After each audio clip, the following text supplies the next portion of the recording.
Time keeps on leaving and we keep on moving. When do we pass on our wisdom to the youth?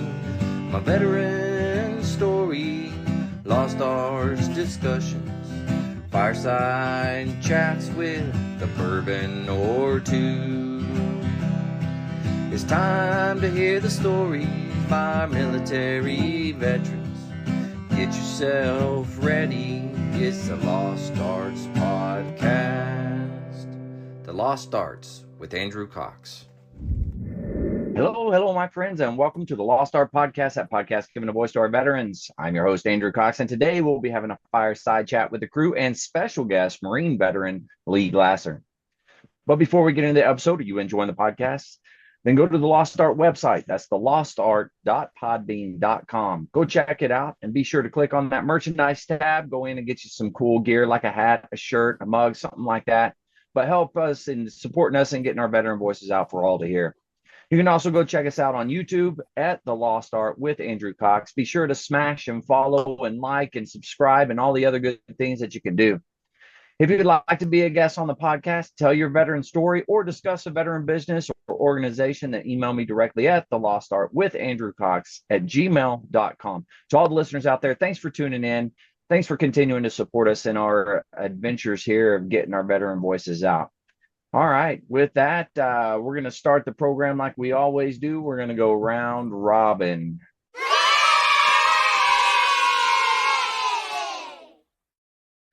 All right, we'll start with Mike. Mike, how's it going?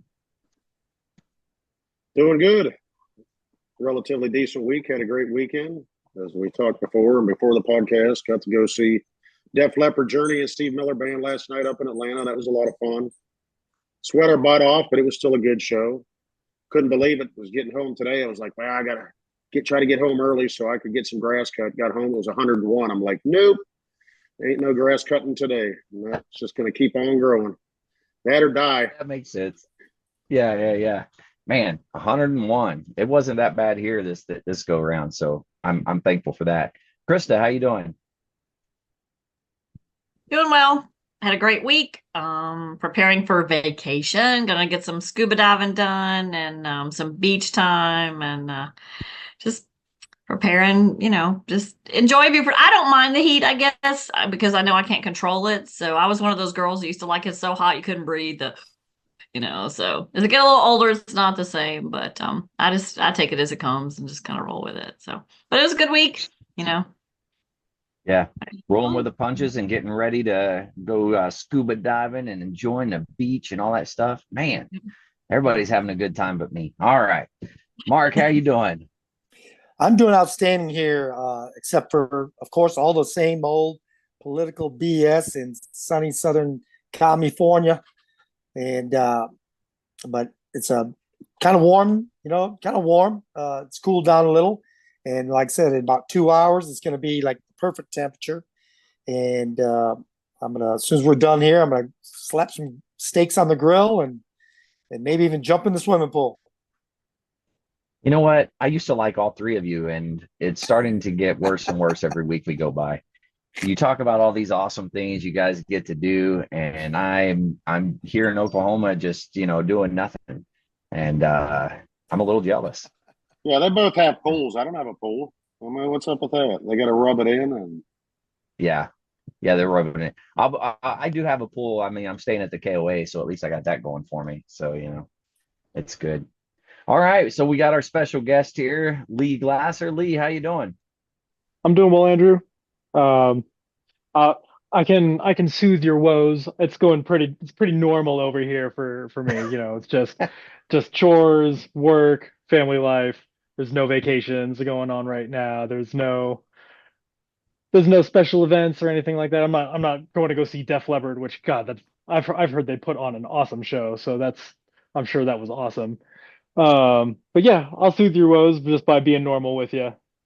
All right. I do appreciate it, man. It's, it's rough being just normal, Sometimes you just have to be normal. There's too much going on. And so it's nice to just do nothing. There you go. I like it. So, hey, tell us a little bit about the who you're working with and who what you're doing with this organization, hiring for heroes, and all this type of stuff. So, kind of give us the lowdown on all this. Yeah, absolutely. So I've been participating in a what's known as the Career Forward Fellowship Program, and that's being run through Hiring Our Heroes. I They have a couple of different fellowships. The Career Forward one is made available so that it's a skill bridge program for veterans. So like they've got skill bridge. I've been out for 10 years. This stuff didn't exist when I got out, but they still provide an opportunity for people like me to be able to do that. And it's also available for military spouses. And it's a really great program that puts you into a position to either career transition or if you're looking for just new work or pretty much anything. And so I was coming off of a whole bunch of different stuff. Long story short, I ended up starting my own small business 4 months before COVID happened. And we ended up running for as long as we could. We ended up closing down in about a year after we opened. And so, of course, everybody's getting furloughed, everybody's getting laid off from work. And I decided to just go back to school and use my GI Bill. After a couple of years, I'm in my final year of my bachelor's. It's like, all right, let's get back out there. Let's see how things are going. And it is rough. It's a very different job market today than what it was just a handful of years ago. I mean, 5 years ago, if I wanted a new job, I just put out a dozen applications. I'd have half a dozen interviews the next week, and I'd have a couple of job offers the following week. It was just a much smoother process. And nowadays, people are doing 5, 6 round interviews. They're ta getting take-home projects. It's a lot.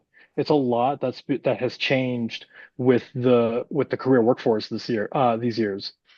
So I was very fortunate to be able to participate in this program. I ended up getting a Google Career Certificate in data analytics. I was really excited about transitioning and building off of my career experience that I had developed over the last 10 years. And I ended up finding a role as a product development manager with Verizon. I've been doing that for just a couple of months now, and I'm really excited. And nothing's official.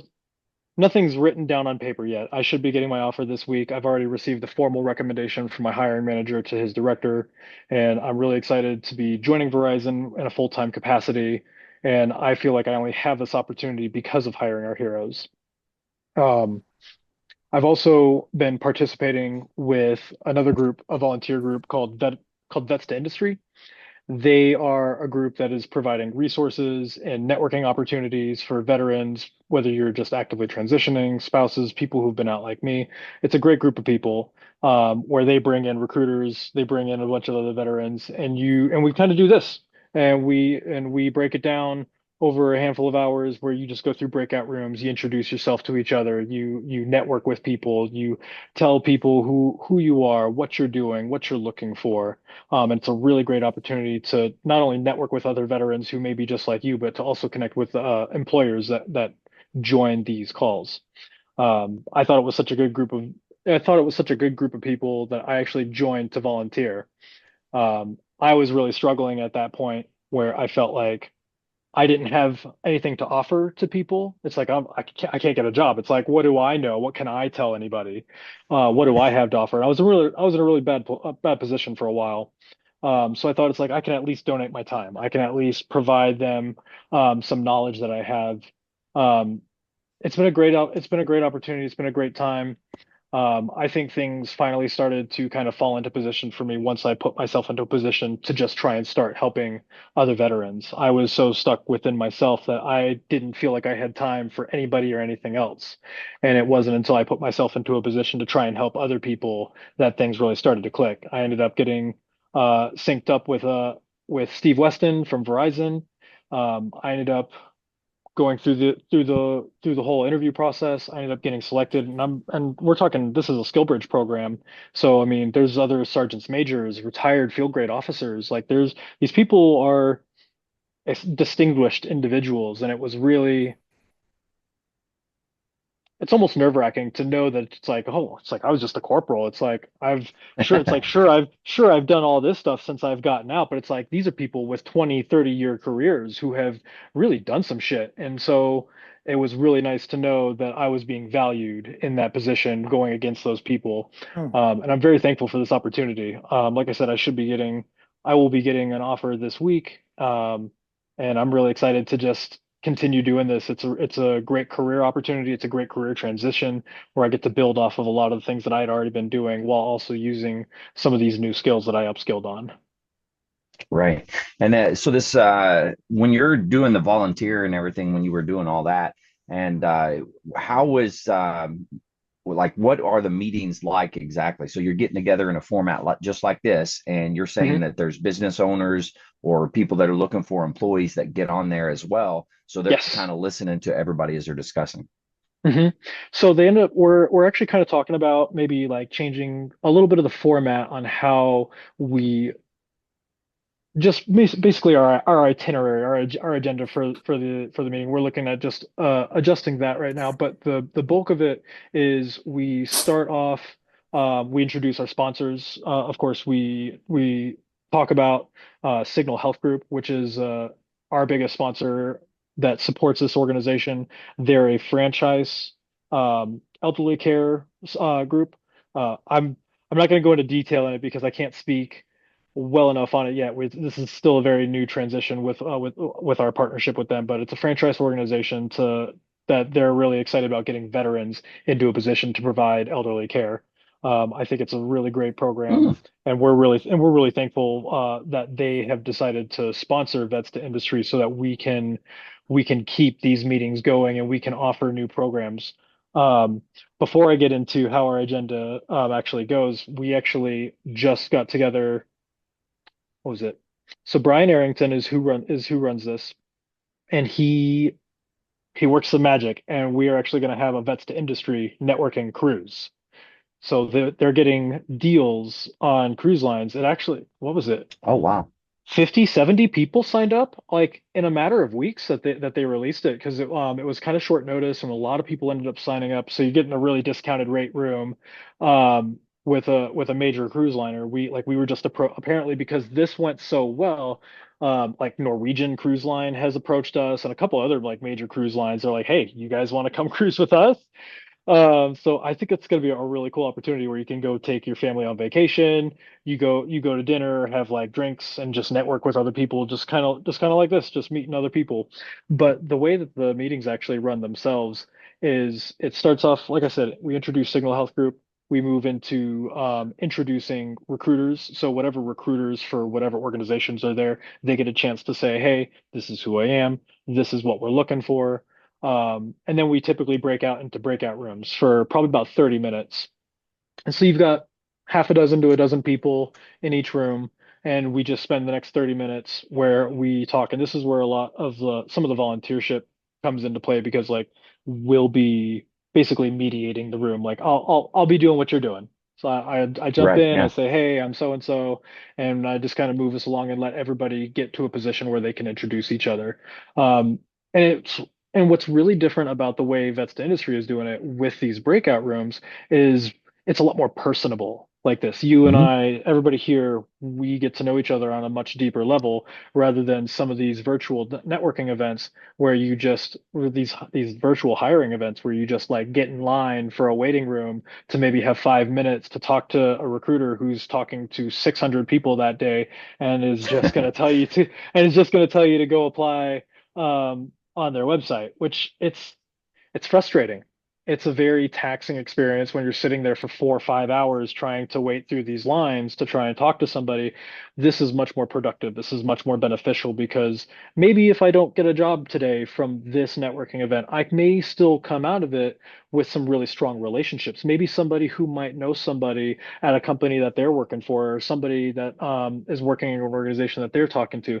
There's a lot of different avenues to maximizing that networking. And that's why we really like having it set up in such a personable environment like this.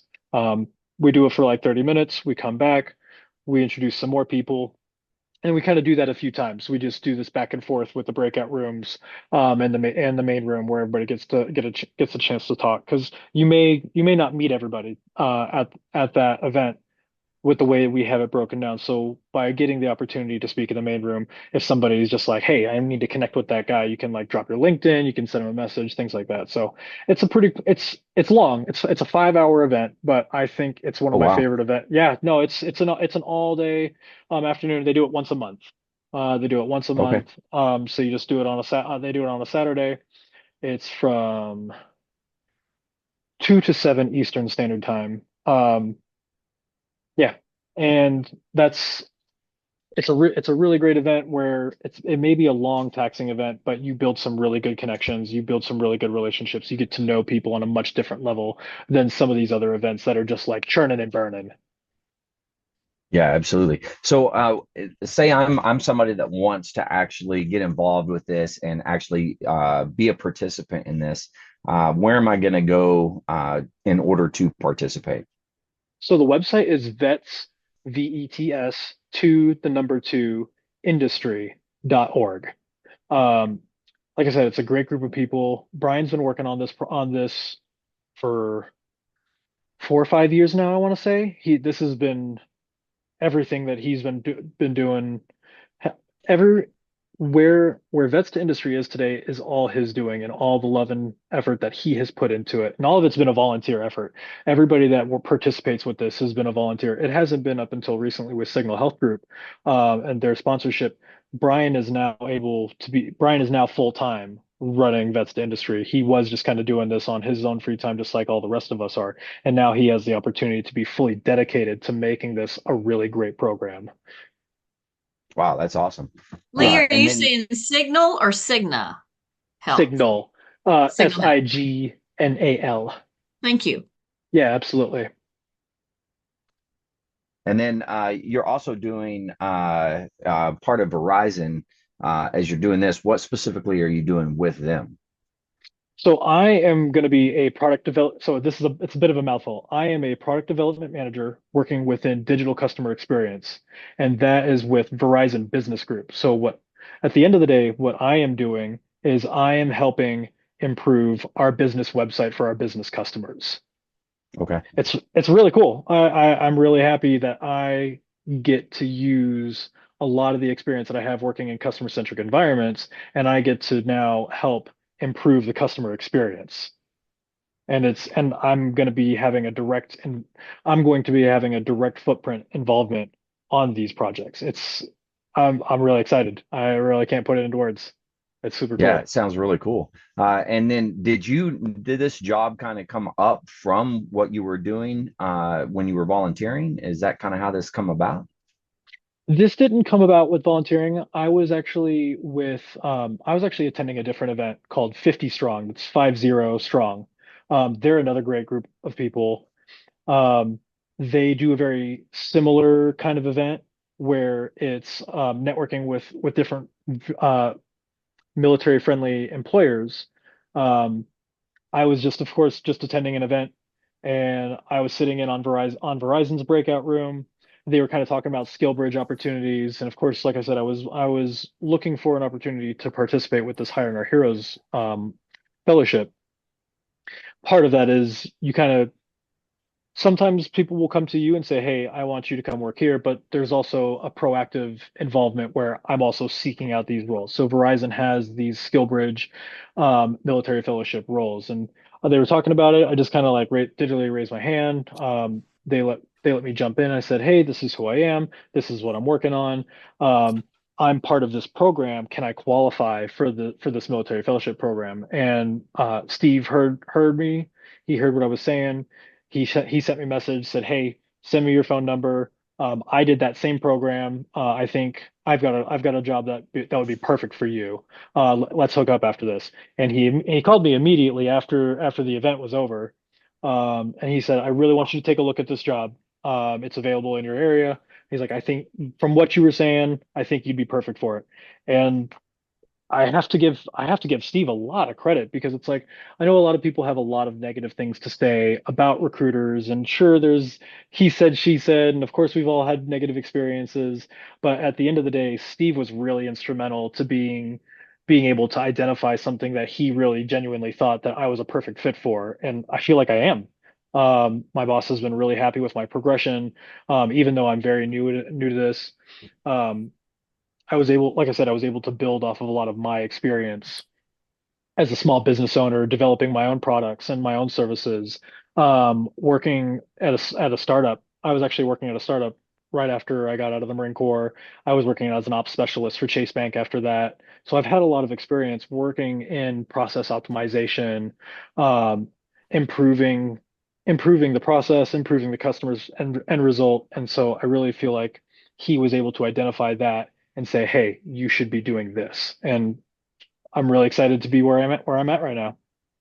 That goes to show that the whole veterans helping veterans thing is a real type of thing. And you got to get out, you got to, seek opportunities, which is what you were doing, which is fantastic.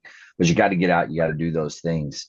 So what advice would you have for, let's say there's two different things. So one is for an active duty veteran getting out, transitioning, gonna do all of that, right? Or a Mhm. veteran like yourself who's been out a while, whatever, wants to get back in the game and get a good job.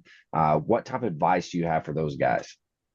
Ooh, there, where to start on something like that? Let me try to let me try to keep it as simple as possible, because there's really a lot to it. It's a very multifaceted thing. So I'll start with the active duty people. If you are active duty, don't wait. You need to be starting yesterday on working on your transition, because you need to be going through networking with people. Networking is not an easy thing. Learning how to network is not an easy thing. You may think, oh, yeah, sure, I know how to talk to people.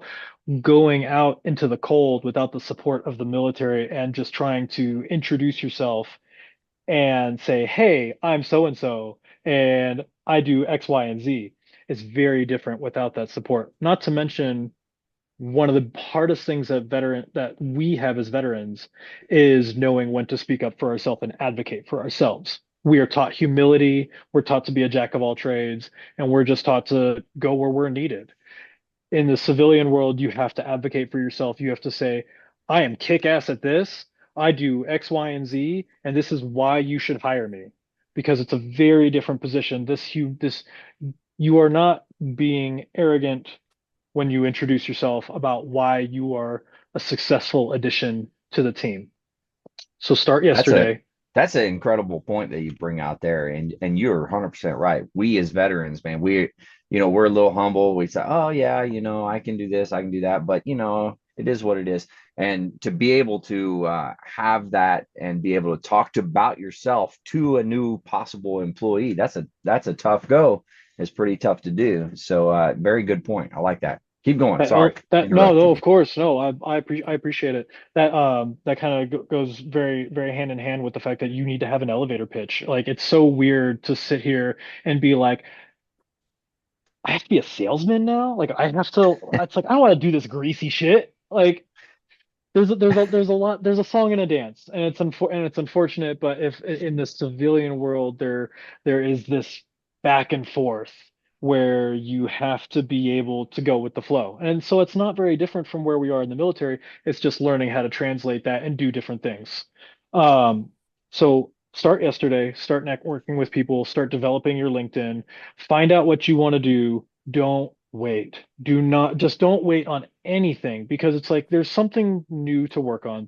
You can work on your resume, you can work on your LinkedIn, you could be networking with people. There's always something that you can be doing, and you have limited time while you are active duty. You want to already be you want to already have identified who you want to do your skill bridge program with. You want to already have a bunch of different things lined up, and that last year is going to go quick. It is going to fly by. If you wait till the last 6 months, you've already missed the mark. So you just need to start yesterday. There's a ton of programs out there. I could go on and on and on, but I'll just list just very simply. Hiring Our Heroes, of course, is a great program. They do Skill Bridge and they do multiple other fellowships. American Corporate Partners, ACP, is a year-long free mentorship program that you Hmm. can get tied in with somebody that will help you along the way. Veterati, VETARATI. I'm also a mentor on Veterati as well. That is a website that's dedicated to so a lot of people get really weird about cold calling on LinkedIn. It's like, oh, I don't want to bother this person. I don't want to come off one way or the other. Veterati is there to facilitate those informational interviews. These people are waiting to just schedule a call with you and talk about whatever the hell you want to talk about. You want to ask them about their job. You want to ask them about how they got there. You want to ask them about advice, whatever. And Candorful, Candorful. They are an organization that provides free mock interviews. Mm. They will give you advice, feedback. This is really, really helpful information because you need to learn how to translate your military skills into civilian speak. These mock interviews will help put you into a position where where you can get through this practice talking about yourself, talking about what you offer, what you bring to the table, and you can practice this star format that's necessary for the whole rigmarole. It's a lot. I could go on and on and on and on and on. Um, Start yesterday because there is so much to cover. That's the best piece of advice I could give for active duty people. Okay. Veterans. I'm sorry. No, did you have anything to interject with? No, I was just saying, okay. Yeah, Yeah, you're good. Keep going, man. for the veterans, if you've been out for 10 years like me, there are other programs that are designed to help facilitate your transition and support for you. Of course, Veterati is open for you. Um, the Career Forward Fellowship is a great program that is dedicated for that Skill Bridge program for veterans. If you do not qualify for DoD Skill Bridge, the Hiring Our Heroes Career Forward Fellowship is there in support of you. Act Now Education, ACTNOW. Act Now Education also provides, they have their own boot camp. You can get three different cybersecurity certifications through their program. Wow. They have a pipeline. They have a backend pipeline for connections, at least for potential opportunities for employment. So that's also a really good program. Um, the best thing I could tell veterans is to just get plugged in. It's really difficult. So I really hate to say this, but the squeaky wheel gets the grease. Hmm. I know it's really hard. I went through like my own suicidal ideation. I dealt with my own severe depression. I dealt with a lot of shit. And it's really hard to get help if you don't tell anybody that you need help. You have to start somewhere. You just have to get yourself out there. If you just need help with a career transition, if you need help with your mental health, it doesn't matter. You just got to start somewhere. So that's the best piece of advice I can give for that because I could list resources all day long. There are so many different valuable programs out there that are designated to help people like us. And this shit didn't exist 10 years ago. And I just like, I look around and I see all these programs and it's kind of hard not to be bittersweet about it because it's just like, yeah, man, that's super great that you guys have this. Like, I'm super thankful that this exists. But God damn it, I really wish I had access to this when I got out 10 years ago. Like, what the hell, man? Yeah. So it's really exciting to know that programs like Wounded Warrior Project, Hiring Our Heroes, and all these other different programs are out there to help facilitate you. But the number one piece of advice I can give over everything is to take care of your mental health. The if you are transitioning, you are changing careers, you're unemployed. It doesn't fucking matter if you are dealing with shit.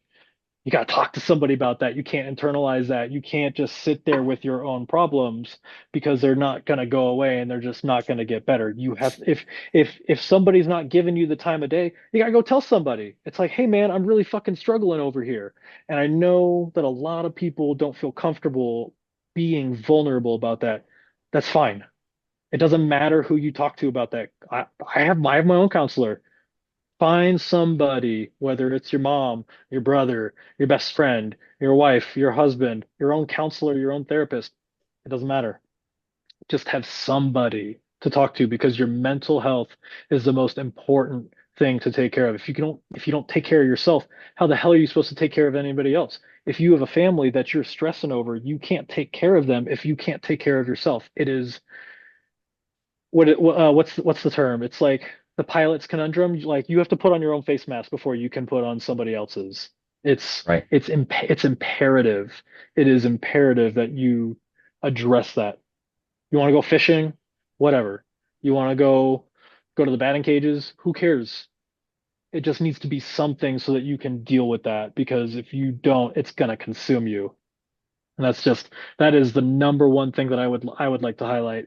Like, I don't mean to like end it on a downer, but it's just so important. It's just so important. I care so much about all these different people that are going, like, it kills me to think that other people are also going through like what I'm going through, and that's why I'm making such an effort to volunteer time on Veterati and with Vets to Industry, so that I can try and do what I can to help other people and make sure that they're not going to go through what I went through.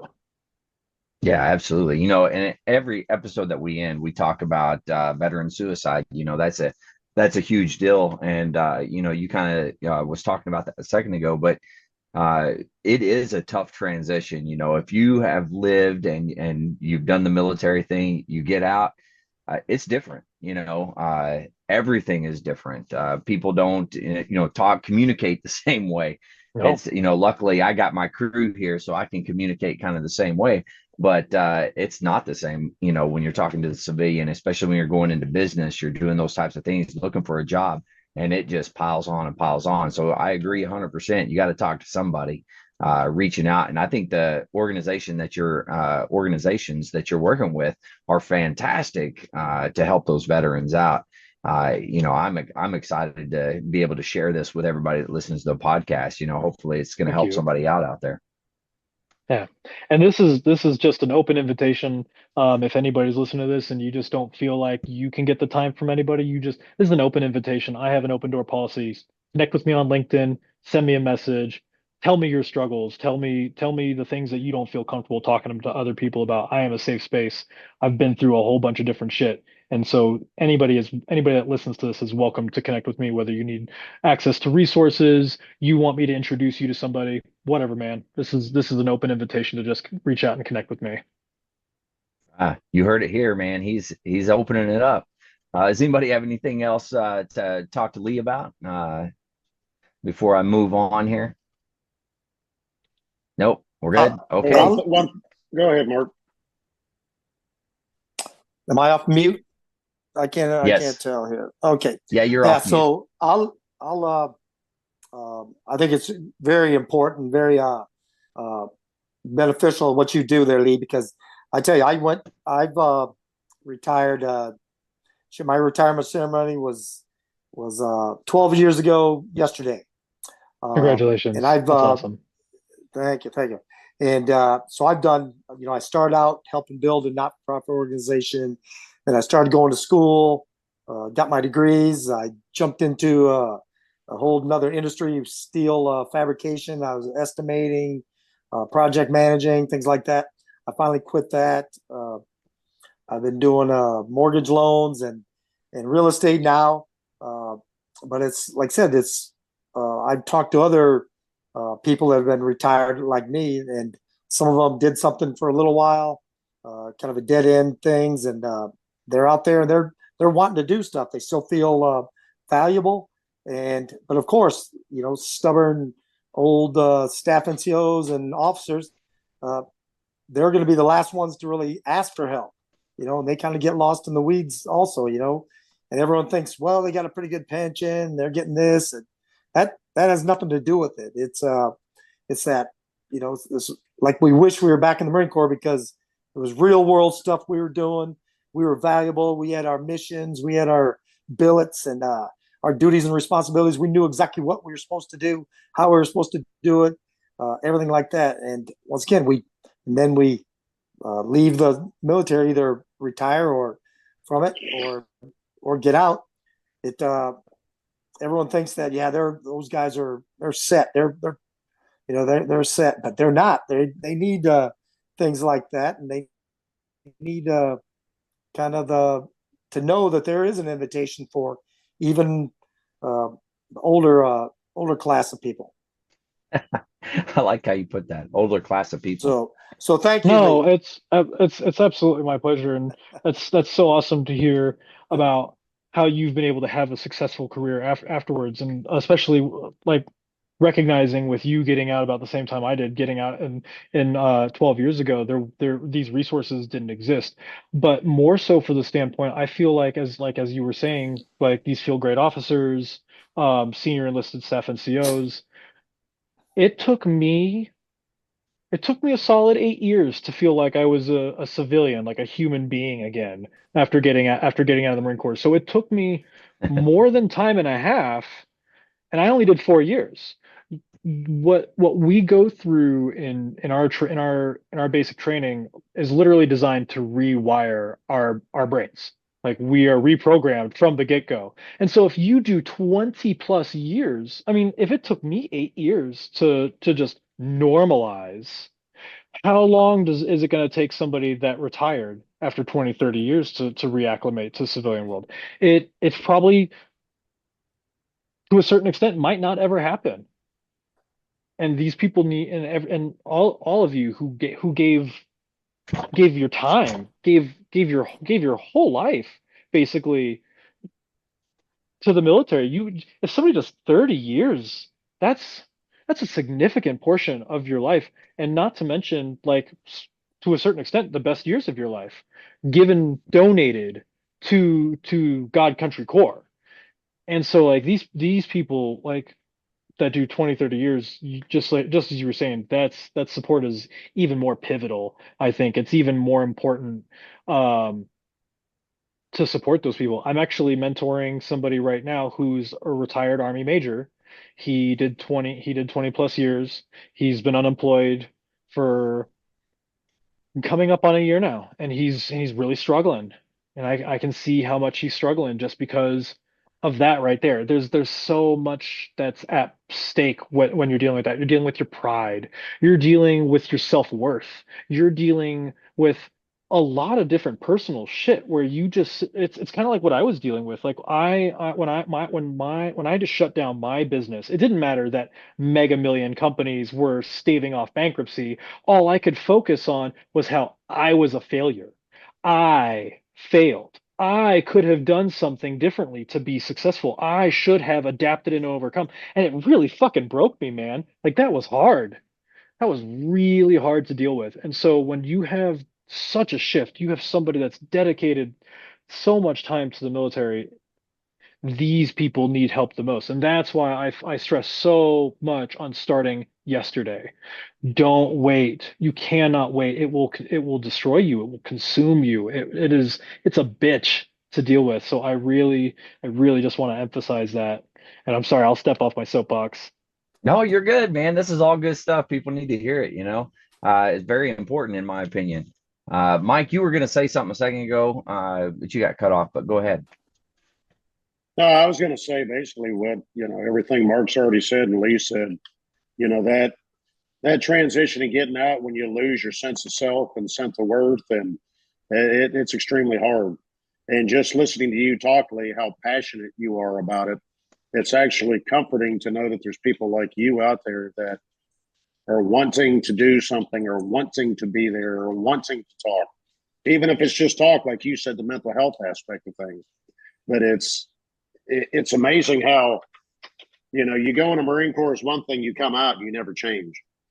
I can only speak for the Marine Corps, but they never take it out of you, no matter what. My wife always says that. She goes, "Well, there's a damn Marine again," or I'll say something, but a lot of things you were just saying though is the mental aspect of everything, and that's things I've dealt with, is trying to figure out where you're at, whether, what's the word they go, it's not fake it till you make it, but it's imposter syndrome.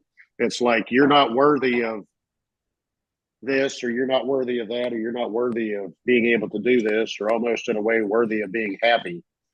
And I think that's something that all of us have to get over.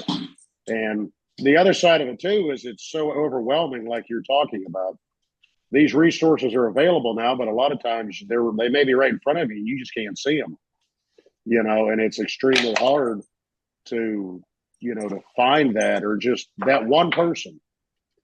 And that's one thing, I always tell my kids now, in college and like stuff or sports or something. I was like, talk to everybody, meet everybody, always do your best to be the best version of you around people, because you never know when that person may be able to do something for you to push you in this direction, or give you a phone call, or all of a sudden it's just a message on social media. Hey man, I was thinking about you. I got this opportunity. What do you think? Stuff Yeah. like that. And Mhm. I like to think as military, we're somewhat decent at networking. You've got the E4 mafia and all that shit, and stuff. And the sergeant, what do the sergeant majors call it, Mark? I call it the Sergeant Major Mafia. I don't know what he Yeah. calls it, but Luis call them Lance Colonels. The what? Lance Lance Colonels. Colonels. Lance Colonels. That's good. I That's like good. that. But it does take like-minded people to help like-minded people. It's hard for others to actually see your potential, or to see what you may possibly be, or to actually understand the way your brain works. Yeah. I just kind of want to like piggyback off of what you're saying, Mike, with that one conversation. A lot of the conversations with the people that are struggling, and this went for myself as well, it's when you're going through this whole mishigas of trying to network and put yourself out there, if you don't, you're not going to be successful right away. At least majority of people aren't. And so when we as veterans who aren't used to any kind of failure, like we deal with these little minimal failures. It's just basically a bunch of no's to a certain extent. It's like you go out there, you put yourself out there, you go out there, put yourself out there, and you don't get a job, and you don't get a job, and you don't get a job, and that starts to eat away at you, and you sit there and you think, it's like, why am I wasting my time doing this if this doesn't work? It's because all it takes is that one conversation. You could have a whole bunch of those no's. You could have a whole bunch of recruiters ghost you.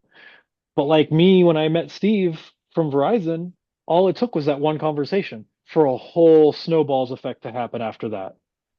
I was really struggling. I had been actively applying for roles for over a year, and I had not been able to be successful. And it's just like, what the fuck is wrong with me? Like, what am I doing wrong? What's wrong with my resume? Like, what am I doing in conversation incorrectly? And honestly, at the end of the day, like, I don't necessarily like to preach my own like personal viewpoints or anything, but I've always been a Christian man, and I've it's sometimes it's a lot harder to sit there and think that everything happens for a reason, but a lot of times when you look back on it, you end up exactly where you're supposed to be.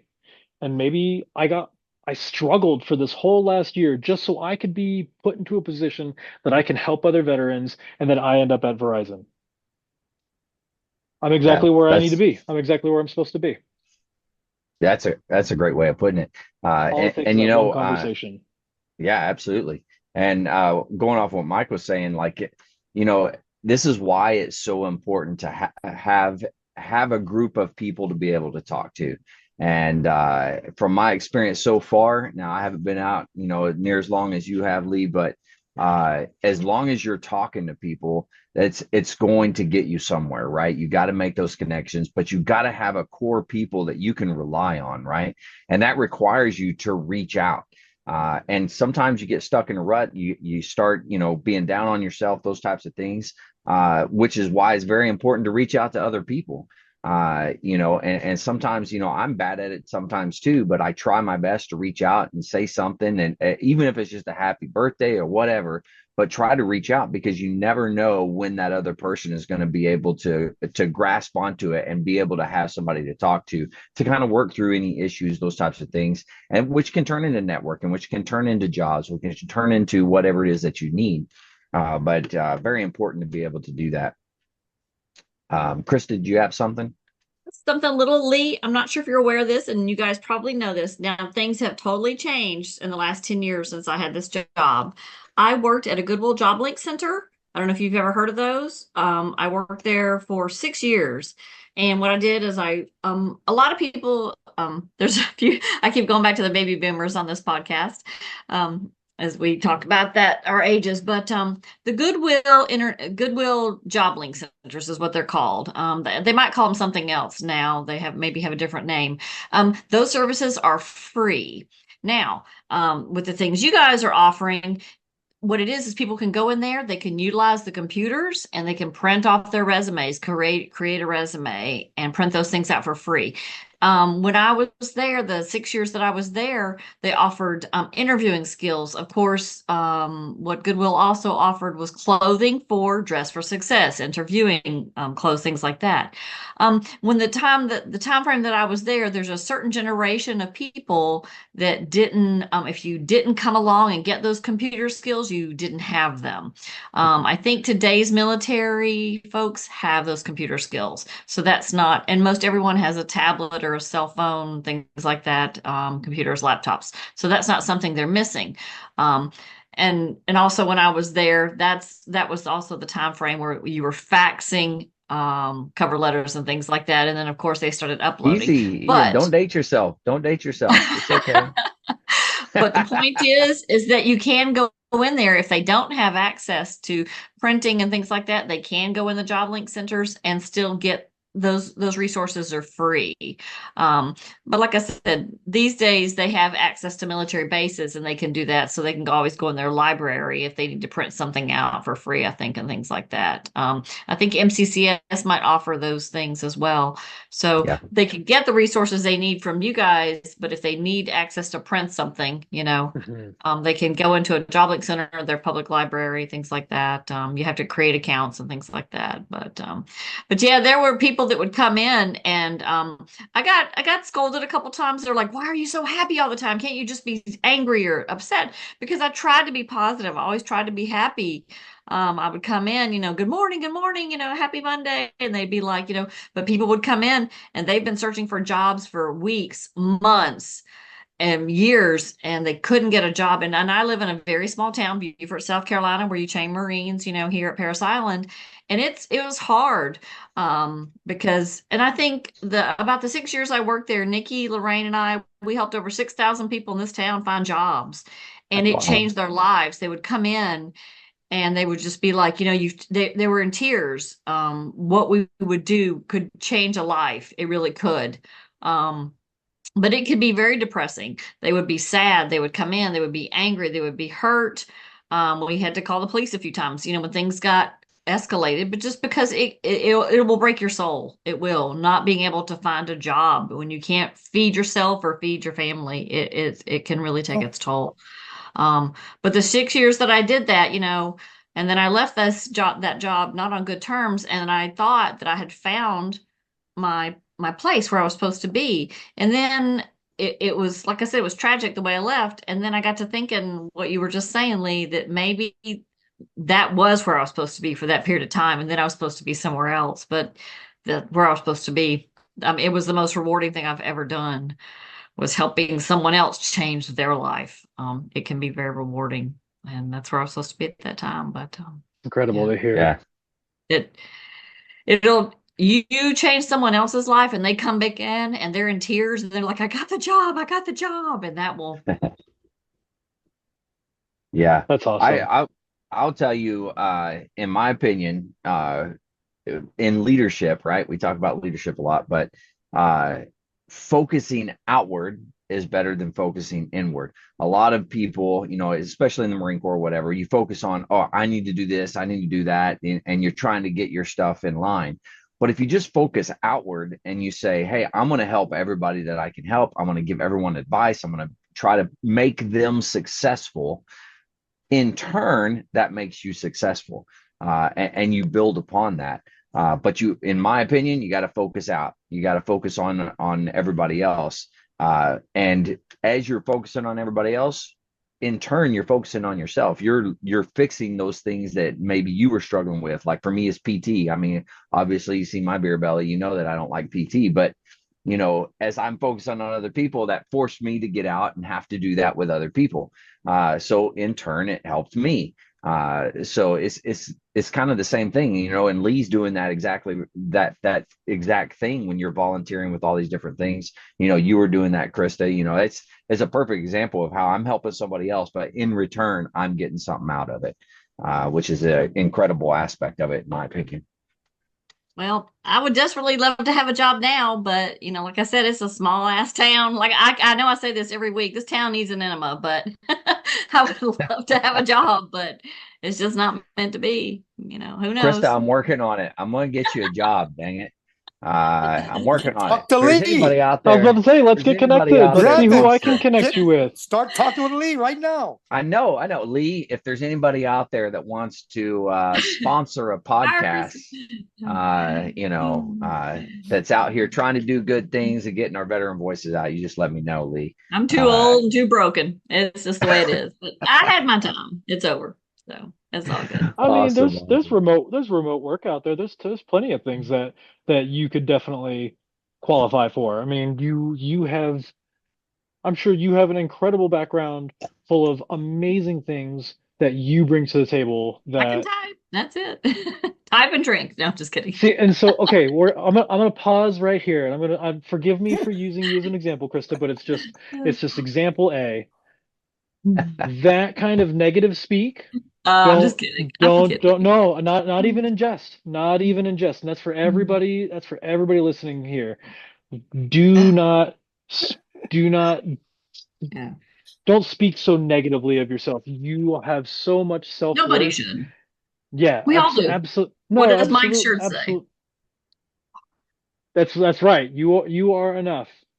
But one thing that the military really kind of beats into us is that self-deprecating humor. We are taught to just kind of light a fire in your ass. It's like, oh, don't be such a piece of shit. Go do this better. And it's just natural for us to speak to our own selves that way. And if you are dealing with that unemployment for a while, it's taxing. It is very difficult to deal with that because one of my favorite quotes by Bruce Lee is oh shit, I'm gonna look it up so I don't butcher it It's because all it's good, about man. Do your thing. Do But your we thing. used to tell the people that would search at the job link center, you need to pat yourself on the back because no one else is going to. You need to build yourself up because this is the time for you to shine. You must do it. Yeah. And we would tell them that you have to you must. Yeah. This is your time to do it. No one else is going to do it for you. Yeah. You're That's a good example of reaching out and patting somebody else on the back when even if they don't feel they need it or whatever. Just a little reminder of, you know what? Hey, thanks for what you do. You're doing a great job.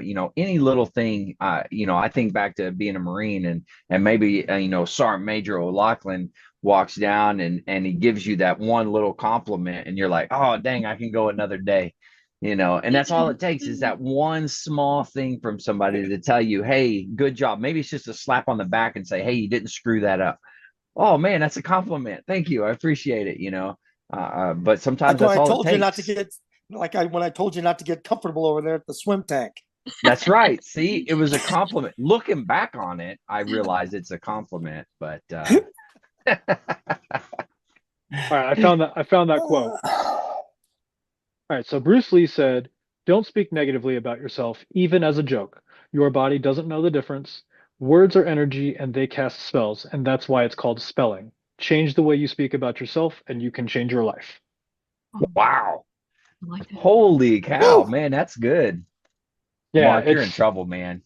Oh, There's I'm no telling need you. for any of one us out to right. say anything. I can throw We one out haven't right even now. made it to words of wisdom, and Lee's already Yeah. bringing down You'll the have to heat. repeat it Well, at I'm the sorry. end. I'm not trying to steal anybody's thunder. I got a compliment. No, that's I got to great. compliment Lee's saying though. So there's another one, old saying. I don't know who said it, but it said, "If our inner thoughts were broadcast over a loudspeaker, we'd probably lynch the speaker Whoa. Yep. because of just like you're saying, people talk negatively about themselves. They have those negative thoughts, and then like I said, just like what Bruce Lee said, the words or the thoughts, are the emotions that are going to be triggered on your body. Yeah. Yeah. And Wow. I know it's not easy. It's not an easy thing to do, but it's really important to at least start somewhere. It's really important to at least start somewhere. Yeah. Yeah. Reminds me of that. Who was it? And I don't remember, but it was a guy that, a self-help guru type of guy, but he would look himself in the mirror and he would always, he'd talk himself up type of deal. And that's kind of what I think of, sometimes that's a good thing to do. Look yourself in the mirror and say, you are worth, whatever, and you can do this. And, sometimes you got to psych yourself up a little bit, but I like where you guys are going with that. Man, we hit words of wisdom way early today. Man, that's good. Lee's bringing the heat, baby. That's what I'm talking about. Well, hey, Lee, man, thanks for all the stuff that you brought to the table today. Great discussion Absolutely. topics, things like that. We'll go ahead continue on with some of the other Yeah. things that we got going on, if you don't mind. We'll Absolutely. hit veteran news with Mark.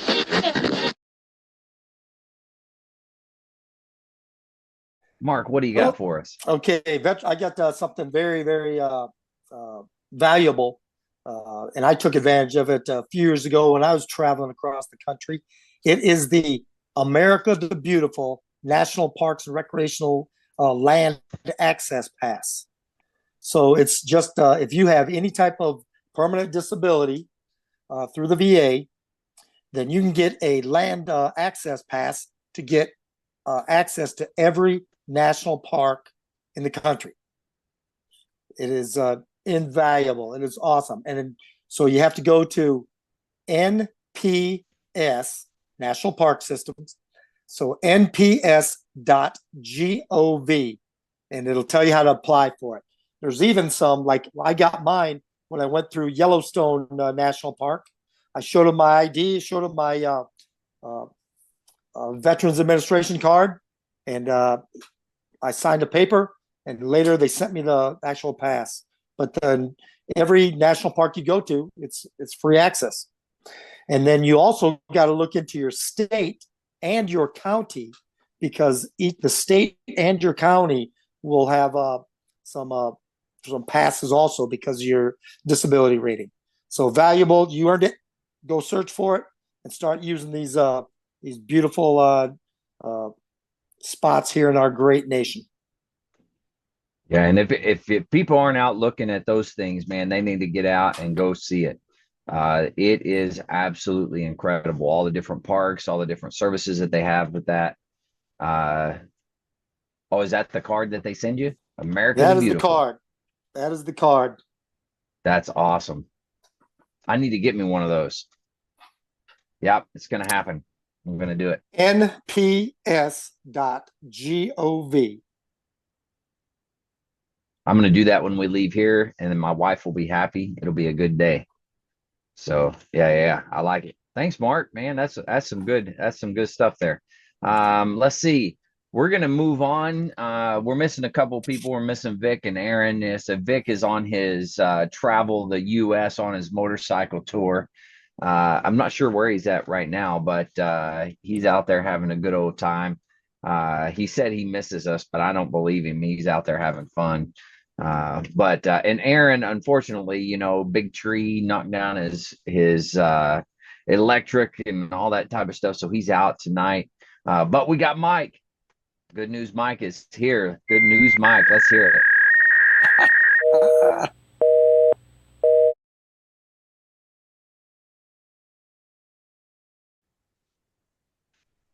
Mr. Positive. That's what I was. Yeah. Hello. Very nice. I got two different stories. We have time for two or just one? I mean, I don't know. What time is it? We got time for two. Go ahead. Good news All right. is never enough. So let's hear some good news. Right. We'll do this one and then we'll see about the next one. I was All reading an article the other night. It was just posted, but the U.S. Marshals conducted a 6-week special operation and found 200 missing and exploited children in the country. Wow. And it's something I really didn't realize with the U.S. Marshal Service. That's one of their, other than finding fugitives, they're tasked with finding missing children. But from May 20th to June 24th, they started this operation. They called it Operation We Will Find You Too, because they had done another one, I guess, a year or two ago. But they concentrated on specific areas in the country that had high numbers of missing children or abducted children and things like that. but they recovered 123 children from dangerous situations. 77 missing children were located, and also there was another number here, and I'm not seeing it now. But a lot of these numbers were either runaways or family abductions. Dangerous affiliations could have been, abductions by family, but a lot of it was also for sex trade or sexual exploitation. And then they also had some that they called involuntary violence, which I'm not sure. I don't know if they didn't really get in depth with that. Wow. You said 100. How many was it? 200 missing Wow. children. That's incredible. And that's the Marshal Service doing that? U.S. Marshals, yes. Dang, that's what I'm talking about. Said they concentrated in high areas that had high rates of kidnapping, human trafficking in Michigan, Miami-Dade in Florida, Arizona, North Carolina. No stuff kidding. like that, which I didn't realize North Carolina had a high concentration of missing and abducted children. I mean, it's sad to say, but I understand like Miami-Dade in that area, or even Arizona. I have heard that about Arizona, but I would have thought that I wouldn't have thought, even Michigan. But they said Michigan was big because it was off the Great Lakes, and it was easier for them to get like put them on ships type of thing and move them out on ships, or even get them across the border into Canada at that point in proximity. But I thought that was pretty interesting. And I mean, to me, I guess you could call it a feel good article because, hey, they said they had hoped for more, but they were, the next time they do it, they said they want to shoot for 600 to 800 known missing children that they have leads and stuff on. But they said they're constantly always looking and following up on leads. But this was a specific thing where they had at least, I think they found more than what they had really tried to find or knew of. But they did this 6-week off to try to really push hard. And they were like multi-task force teams going in all these states and cities and stuff all at once. Because they said, surprisingly, what they found is even Michigan and North Carolina and Miami and Arizona, they all had some sort of connection. Really? Yeah, which was interesting. So they said they knew they needed to do it all at the same time. And, it was like a multi-state sting almost. But and I mean, it was some detail, but it wasn't, a lot of different detail. There may be different articles on it, but I thought that was pretty interesting. Sorry. Out in California in Oceanside, the Walmart there, you know what I'm talking about, Mark? The Walmart there right outside of the base there in Oceanside. That is one of the most high traffic areas in at least Southern California for kidnappings. And I remember going shopping there. Of course, I may have been a little high strung at the time, but I got to have my kids right next to me because it freaks me out. But there was a guy that followed my kids around in the store, and I had to confront him and tell him, "Hey, you need to leave. You need to leave my kids alone." He was in like the bait or the kids section or whatever for to buy clothes and stuff, and I'm like, "No, man, you got to go. I'm not going to put up with it," type of deal. But that's one of the high places or whatever, the Walmart there in Oceanside. Did you know about that, Mark? Oh, you're on mute. Sorry. Yeah, I didn't know that was one of the high. I can imagine, and I can see how it is, without a doubt. Yep. Especially because the interstate, Interstate 5, you got Interstate 70 or Highway 878 to get over to Interstate 15. Wow. So, yep, I can see it. Yeah, it's pretty wild. Wow. But that's great. Over 200 children found, or not just children, right? It's just, or was it just children? That was children. I think it said ranged from the ages of like 3 to 17 or something like that. So yeah, yeah. There's a great movie out there, and I don't remember. I watched it a while back about. I think it was a military guy that got out or whatever, and he helped with solving a lot of missing children, and he like Border tracked them Patrol guy. down. Border Patrol. Yeah, is that what it was? Border Yep. Patrol. That was a great movie. Do you remember the name of it? No, I don't. Yeah, I don't either. It was a good movie though. So look up Border Patrol and kidnapping and movie, and maybe it'll come up. I don't know. I could be wrong. Just throw that out there. All right, awesome. Mike, you got anything else you wanted to hit your other one, or you want to move on? I think I'll hold it till later. All right, sounds good. All right, then we're going to move on to Krista here. This week in military history with Krista.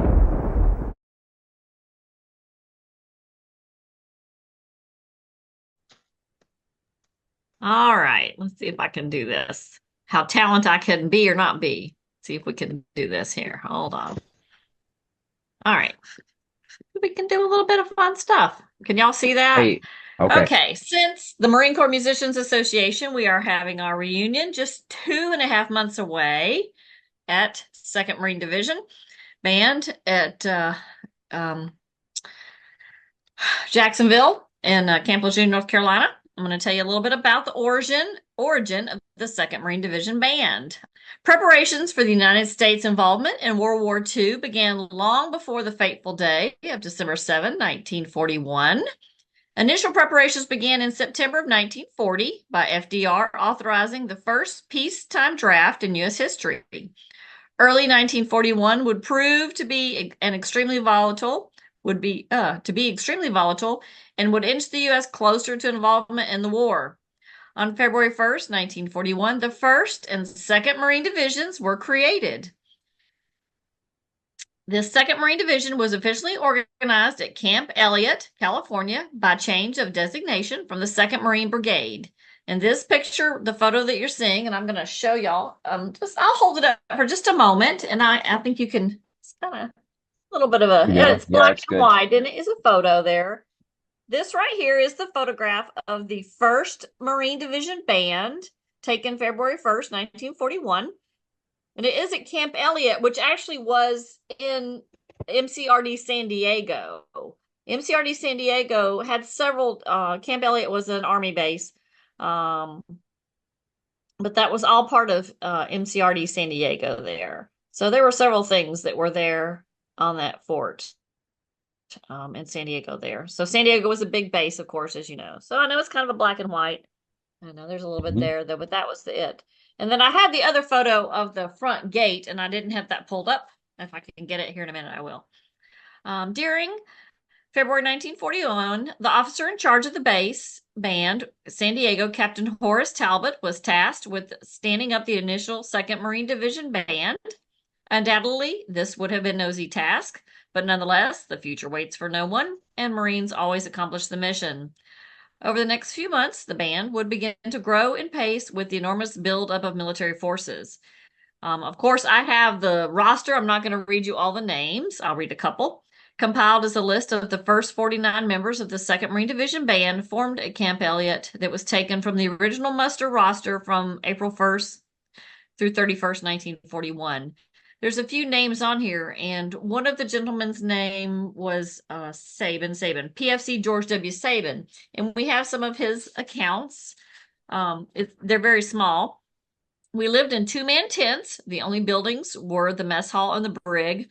The showers were just great, he said. No roof, just 4 walls and no hot water, and it was a bit chilly that time of year.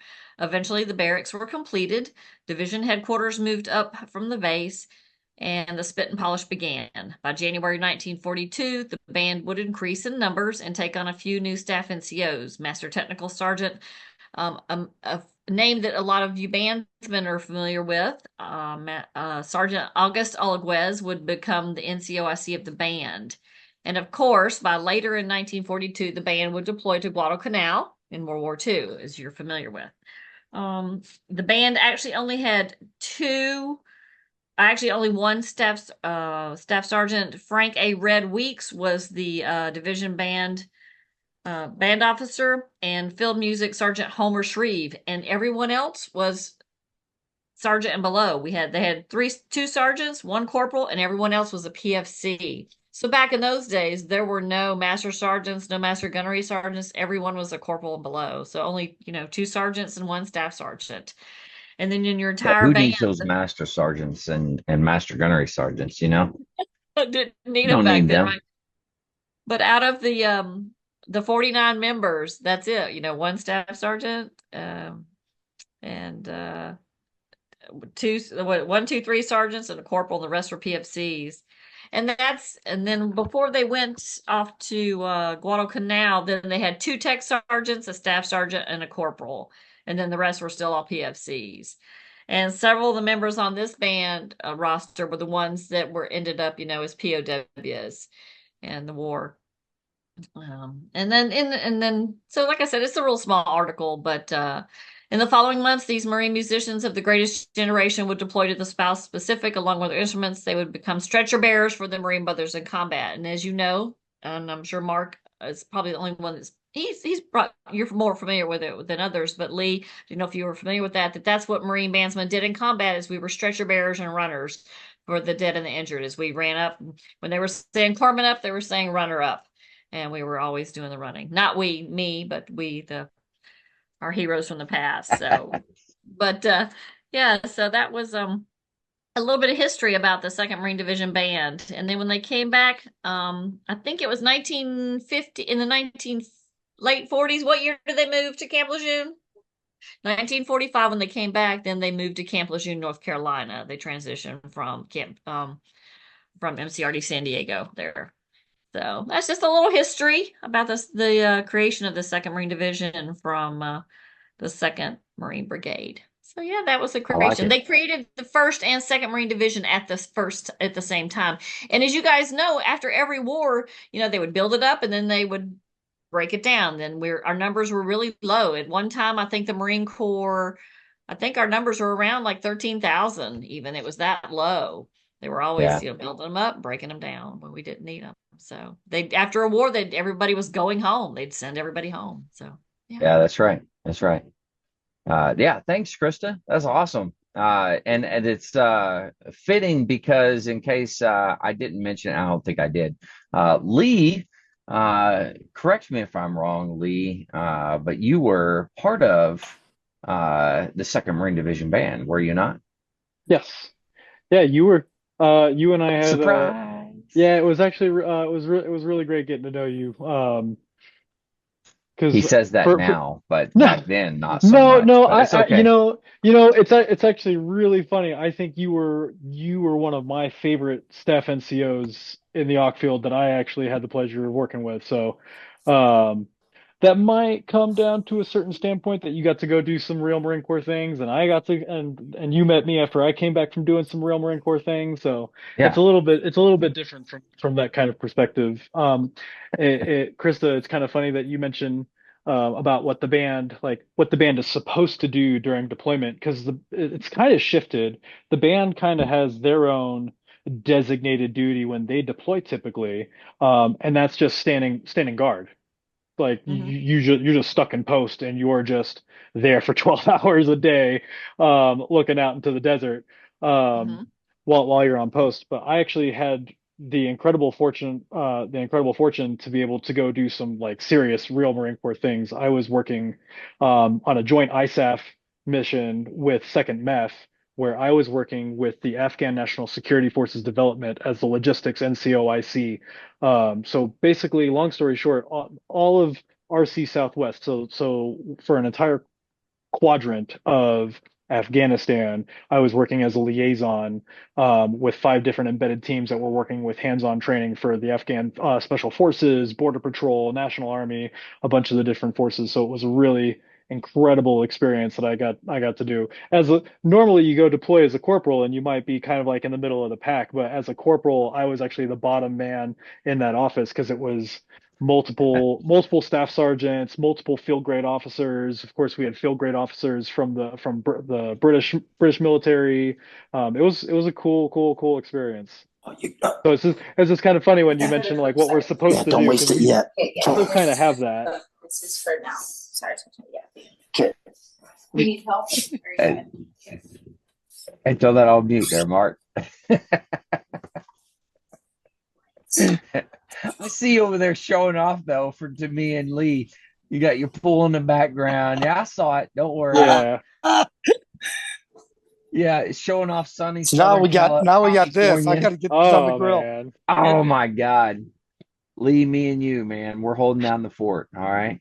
That's No, I right. know the I divisions don't Lee got to do a lot more than we did. I was stationed at El Toro in the Gulf War, and we went, but yeah, ours was just the basic guard, Mhm. MPs, which that wasn't, it wasn't that it was just basic guard. We still did what we were told to do.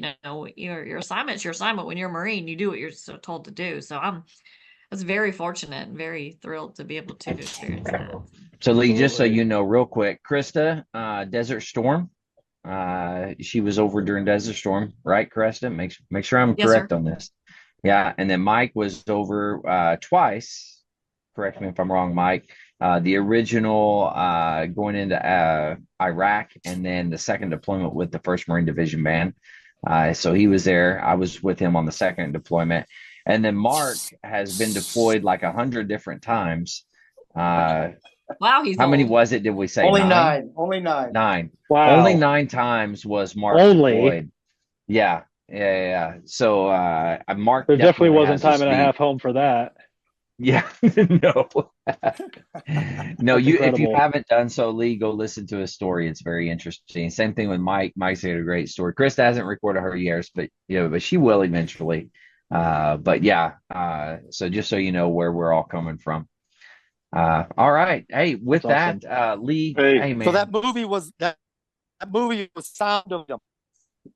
Sound of Freedom. Is that what you said? Yeah. Yeah. Okay. So Sound of Freedom, if you haven't seen it, go watch it. It's a fantastic movie, man. It is awesome and incredible. But yeah, go watch Sound of Freedom. It's a good movie. Have you Hey, seen is that, Lee? is that a drone in the sky over Mark's house there? Looks like a drone Yeah. that keeps flying around. Yeah, that's the governor. He's anytime Probably. he gets on with us, California governor, he's sending out the drones to make sure I was that about to say, gotta watch that out, make sure it's not China. Yeah. he's Y'all remember that weather balloon that came by? oh Yeah. yeah. That's right. That's right.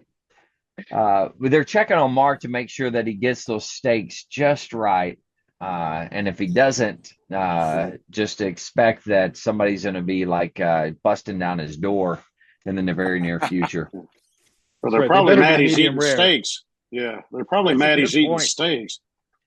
We're going to say on this podcast that it's not actual steak, that it is the fake steak.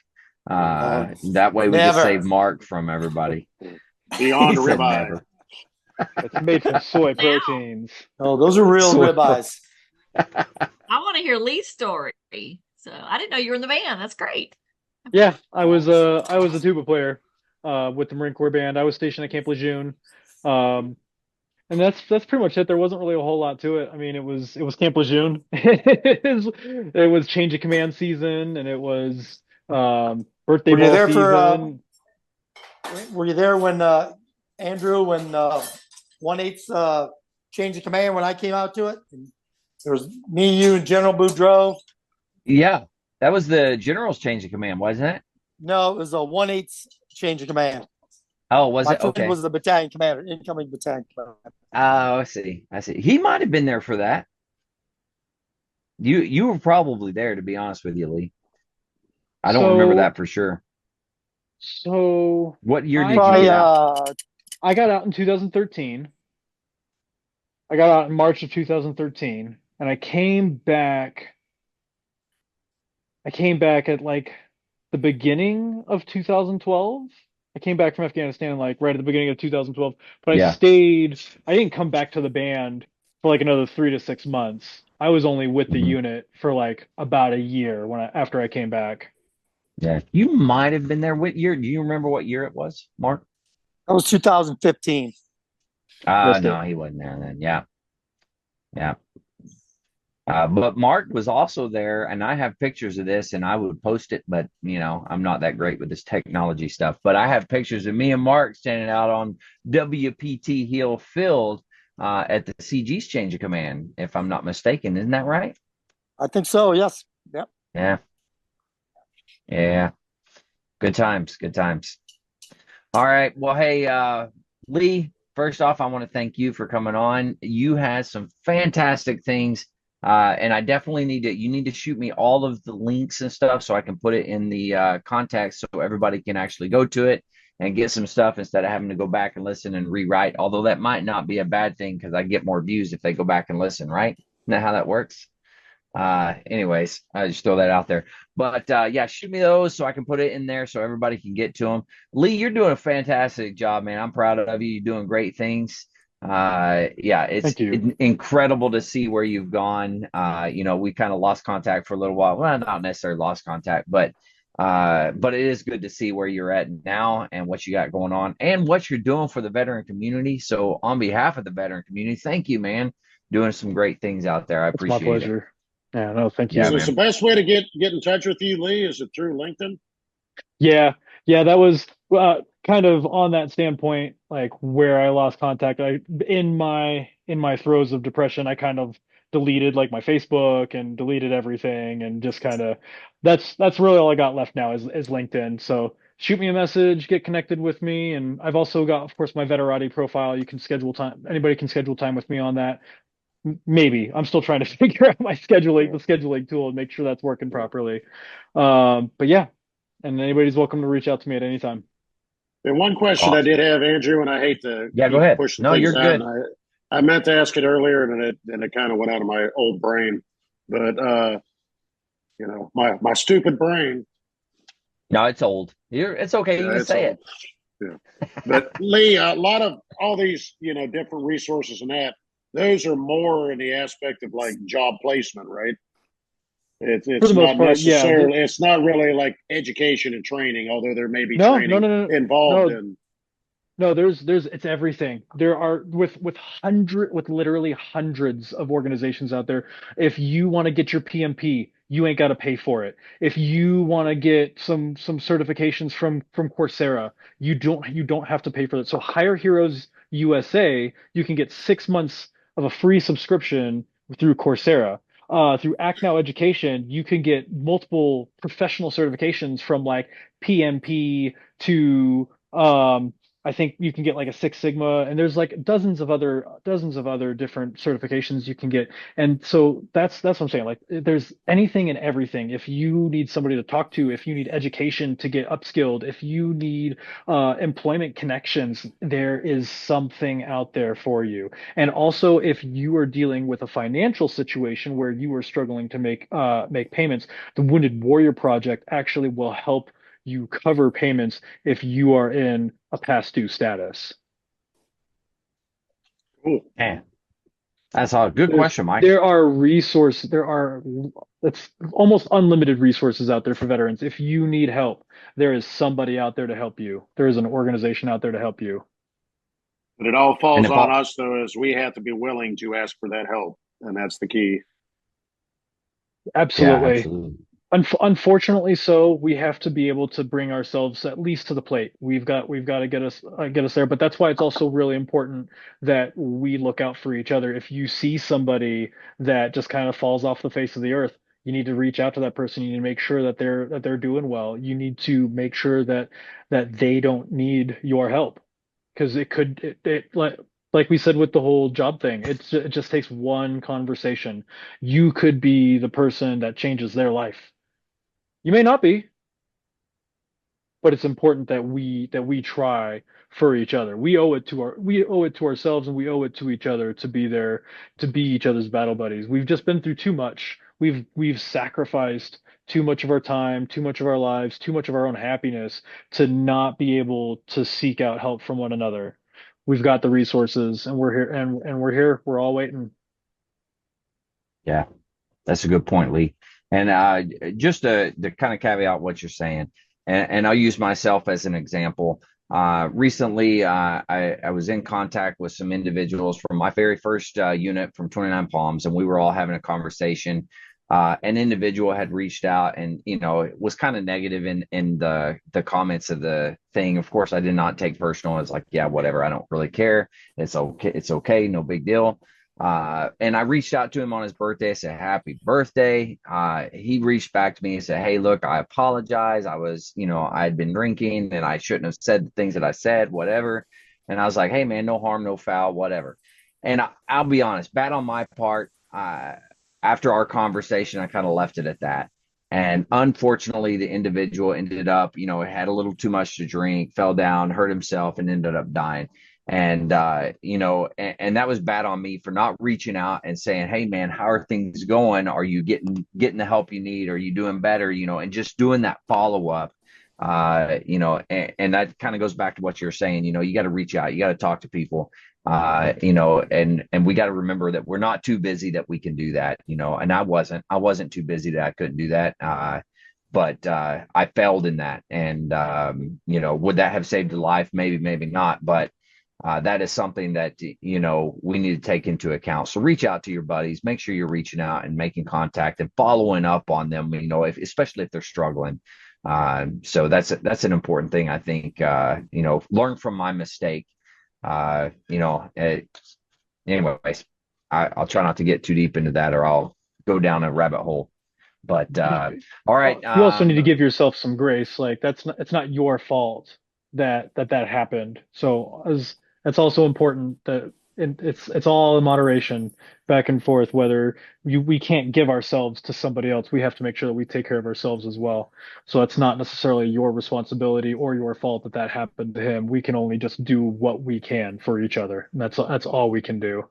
So Yeah, I hope you don't take that too personally, and you're not hurting yourself too much I over that. no, I know it wasn't on me 100%. And I appreciate you for saying that, Lee, 100%. But it's just an example of, hey, reach out, man. It's important, and everybody struggles at some point in time. So just reach out and continue to reaching out.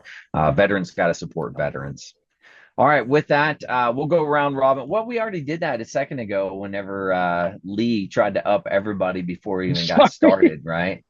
Good job, Lee. No, that was Yeah, I good don't think though. It there's I was don't think good. there's much way to top that. So No, no, not at all. Not at all. All right, with that, hey, guys, thanks for coming on to the crew. You guys rock. Every week, every single time you guys come on, you always impress me. So thank you for what you're doing and volunteering your time. Someday I'm going to pay you, maybe with, a beer or two, but I'm going to pay you eventually. Although Mark owes us all a ribeye steak after throwing that around in our face. But that's okay. Lee, thanks for coming on, man. You are doing some fantastic things. Like I said, Bill, thanks, Mark. Yeah, appreciate it. Now I'm gonna go starve myself, and I don't know. But Lee, you're doing fantastic things out there, man. Keep it up. To all the listeners, make sure you reach out to Lee if you have questions, man. He seems like the guy to contact. He'll at least put you in contact with somebody that can be able to help you. But with that, as a reminder for all the veterans out there, if you're struggling, you need assistance anyway, please reach out for help. The VA has some incredible resources out there to assist you in your time of need. You can always dial 988, press option 1. You can also text 838-255, or you can reach out to veteranscrisisline.net, click on that chat icon.